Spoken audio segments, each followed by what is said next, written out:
Hey everyone, welcome to Red Voice. Today we're diving into a tale of tangled emotions, unexpected encounters, and the aftermath of a broken marriage. Meeting my ex-wife's affair partner for the first time, and I, 30-year-old male, might be meeting my ex-wife's 30-year-old female emotional affair partner for the first time this weekend when I drop our son off. I don't know how to feel. I don't know how to react. We've been separated since February, and divorce was finalized in July. They had been messing around for a few weeks when I caught her having an emotional affair. She visited him. He lives out of state. Back in July, right before our divorce was finalized. Here's the kicker. I think she might be pregnant. I've not been told anything, but I noticed that she has put on some weight recently. Back when we had our son, around 3 to 4 month mark is when she started putting on weight. Plus I had this weird vibe when I saw her a couple weeks ago and noticed the weight gain. I don't know everyone, I just don't know how to feel. I was doing so good with my mental state. Even if she's not pregnant, I still might be meeting him this weekend. A part of me just wants to say, oh, so you're the guy who ruined my marriage. Any advice would help. Thanks everyone. It's strange crossroads to find oneself at, meeting the person who played a part in the unraveling of your marriage. It's natural to feel a storm of emotions, but remember, confrontation may not always bring the peace you're seeking. Sometimes, silence can be a powerful response. Update 1. Ex-wife came to pick up our son, and affair partner was not with her. I had to work late one day, and she dropped our son off with my father, and affair partner was there. My father told me, apparently he looks very similar to myself. My father made a joke about my ex having a type. And yesterday, I dropped our son off and my ex-wife came outside to get him. So I didn't meet affair partner, and I don't know if he's still visiting or what. But all in all, it went good. Life's unpredictability is on full display here. When we brace for impact and it doesn't come, there's a mix of relief and lingering anxiety. It's important to process these feelings, perhaps with someone you trust, to navigate this new normal. Update 2. So my ex-wife dropped my son off, and the affair partner was in the car. She handed me our son and said, oh, my boyfriend is living with us, with her at her parents' house, so he will be around their son a lot. Is that okay? So with this new information makes me wonder how long the actual affair was going on for, and my suspicions of her being pregnant might be true. I acted cool, just said, yeah, that's fine, and mentioned what time I'd be dropping our son off, and that was that. Kind of funny that when we had our son, we tried to move in with her parents to save money, and it was a hard no from her parents. But they just met this guy last week, and he's cool to live there. The plot thickens, and with it, the web of past entanglements tightens. It's a situation that begs for clarity, yet sometimes, seeking for answers only leads to more questions. Focus on what you can control, OP, and that's the love and care for your son. The first comment says, read up on total indifference with a gray rock. She will want him to think that he won the prize and that you are absolutely devastated at having lost her. You've got to blow that crap right out of the water. Only essential conversation. No jollity, no sulliness, no resentment, no anger, no rush. Nothing. Just meh. Don't think it'll work? Watch her face. That will be its own reward. Good luck. Another comment says, gray rock, my man. This is the way. It's easy, gets results, and is free. Your son will not notice you do anything. It demonstrates your indifference to the situation she caused. Be strong. Don't say anything to him.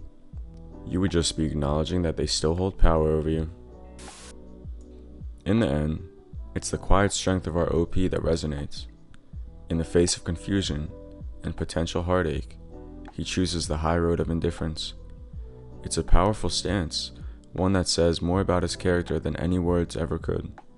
And with that being said, let's take with us the lesson that sometimes the best reaction is no reaction at all. Stay strong, stay silent, and let your serenity speak volumes.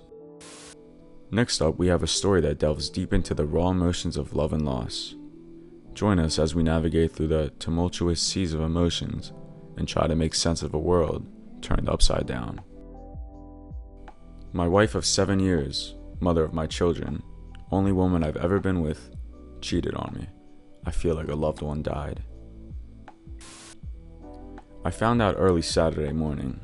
We had decided to separate on Wednesday, which already hurt more than anything I'd ever gone through. But there was still a connection. We had sex a couple times in the following days, cried a lot, and I thought that maybe after we started trying to hash our agreement out, we would decide that, no, this is too much. It's too real. Let's commit to giving us another chance. Let's make it work for the kids, for ourselves. Well, I had an awful gut feeling anyways. It's hard to explain exactly why I thought maybe there was someone else. It was just an instinct based on some of her behavior lately. And after she came home at nearly 4 a.m. from her bartending shift, and after we had sex again, I waited for her to fall asleep and did a not good thing and snooped through her phone. We've always known each other's passwords. We've always had open access to one another's phones. She didn't even try to hide it. Really. It was all right there in her texts.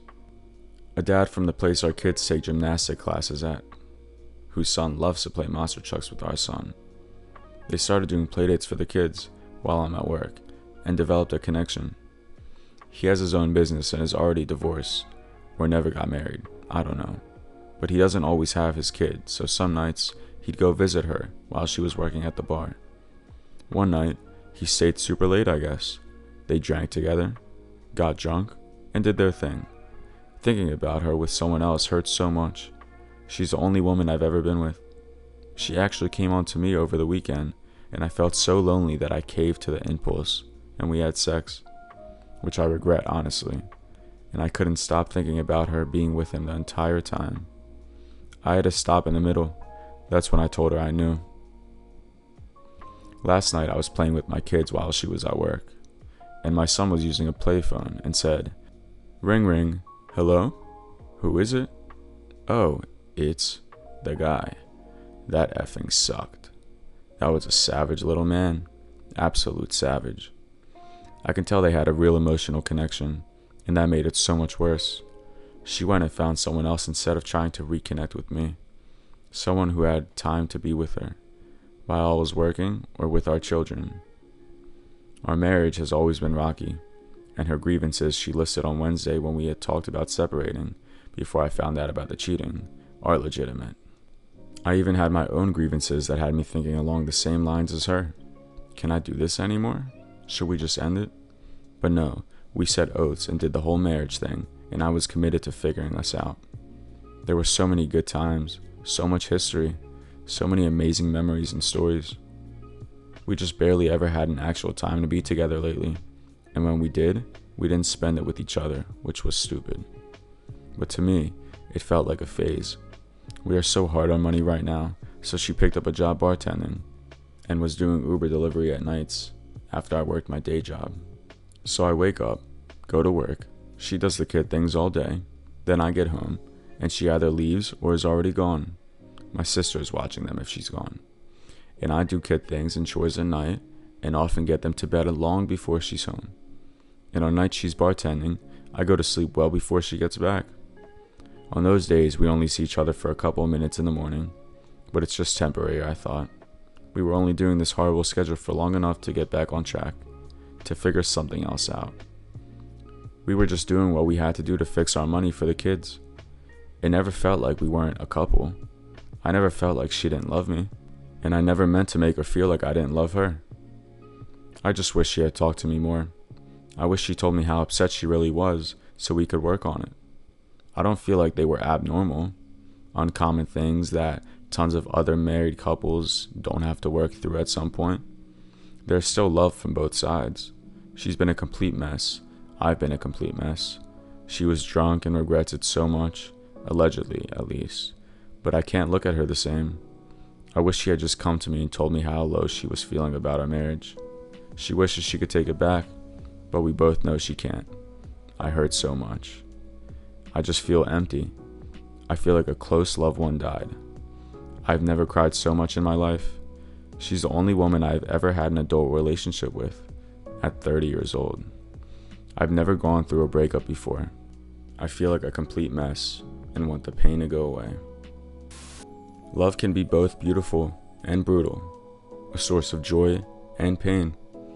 Our OP's anguish is palpable, his world shattered by the discovery of infidelity. As he stands at the crossroads of his emotions, his path to healing is unclear. It's a reminder that sometimes life throws us into the turbulent waters and we must find the strength to navigate them. The first comment says, "So she's a complete mess, and she was drunk, and she regrets it so much? The cheating, right? But she's still leaving for him. I think she's a good actor. She feels she's doing you a favor this way. You better get some therapy and get ahead of the heartache you're going to be feeling when you hand off kids and have to co-parent. Sorry, man. She was never yours. It was just your turn." These are hard truths that cut deep. The idea that she may have been planning to leave for a while and only regrets getting caught is a bitter pill to swallow. It's a stark reminder of the complexities of human behavior, how one person's actions can affect others in profound ways. Another comment says, "So she wanted to separate, then she was going to claim that her new relationship started afterwards. She's upset that you found out about her cheating. She's worried that she won't be able to spin the story she came up with. That is the only reason she is upset. Think about it. She was okay with cheating and making plans to leave you and be with the other guy. But now that she has been discovered, she is so upset." That is not remorse. Expose her behavior and let her live with the consequences of her actions. If you keep her secret, she will just string you along for longer and probably paint you as crazy. That's how cheaters roll. The dynamics of a failing relationship can be a tangled web of deception and regret. The suggestion to expose her behavior and let her face the consequences is a tough decision to make. It raises questions about honesty, accountability, and the difficult road ahead for our OP. As he grapples with these choices, he's in for a challenging journey of self-discovery and healing. Thanks for tuning in today, and we'll see you next time on Red Voice.